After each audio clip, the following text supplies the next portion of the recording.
নমস্কার, আমি কৃষ্ণনগর লোকসভা কেন্দ্রের সাংসদ মহুয়া মৈত্র বলছি। সকলকে অনুরোধ করছি আমার এই বক্তব্যটি একটু মন দিয়ে শেষ অবধি শুনবেন এবং পারলে ফেসবুকে শেয়ারও করবেন।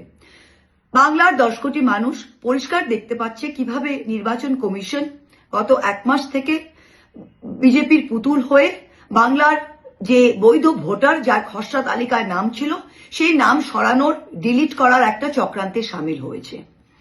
আজকে আমি সকল ইআরও এবং এই ইআরওদের উদ্দেশ্যে বলতে চাই, আপনারা সবাই জানেন representation of peoples act RP act অনুসারে হিয়ারিং সংক্রান্ত সমস্ত চূড়ান্ত সিদ্ধান্ত নেওয়ার আপনারা ক্ষমতাপ্রাপ্ত।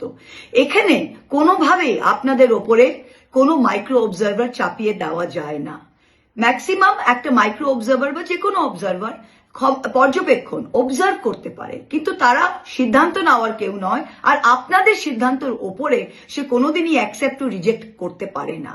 বিজেপির এবং নির্বাচন কমিশনার এই অনৈতিক এবং রাজনৈতিক উদ্দেশ্য প্রণোদিত চাপ আপনারা কিন্তু এবার কোনোভাবেই মাথা নত করবেন না এর আন্ডারে।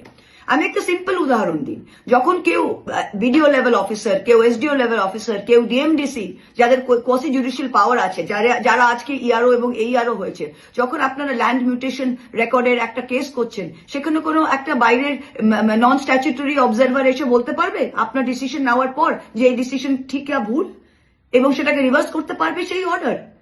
কোনোদিনই হতে পারে না। আপনারাও জানেন এটা ঠিক নয়, নির্বাচন কমিশনও জানে, কিন্তু ওরা ভাবছে আমরা বোকা, ওরা গায়ের জোরে এটা করিয়ে নেবে। আর আমি প্রত্যেকটি মাইক্রো অবজারভারের উদ্দেশ্যে বলতে চাই, আপনারাও এই রাজ্যেরই মানুষ। আপনারা কেউ এলআইসিতে কাজ করেন, কেউ পোস্ট অফিসে কাজ করেন, কেউ ব্যাংকে কাজ করেন। আজকে নির্বাচন কমিশন আপনাদের মাইক্রো অবজারভার নিযুক্ত করে হিয়ারিং এর সাথে যুক্ত করেছেন।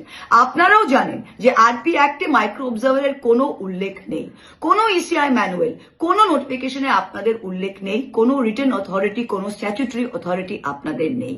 তাই আপনারাও বাংলার মানুষ, আপনারাও যে কাজ করছেন, আপনারা এসআইআর এর প্রতিটি কাজ আমাদের টেবিলে কিন্তু BLA 2 রয়েছে এবং আমরাও দেখছি আপনারা কি করছেন, আর বাংলার মানুষ, বাংলার জনগণও দেখছেন আপনারা কি করছেন। তাই আপনাদের সকলের কাছে অনুরোধ যে আপনারা এই অনৈতিক কোনো কাজে আপনারা একদম আইনের মধ্যে থাকুন, অনৈতিক কোনো কাজে যেন আপনারা যুক্ত না হন ইলেকশন কমিশনের চাপে গিয়ে।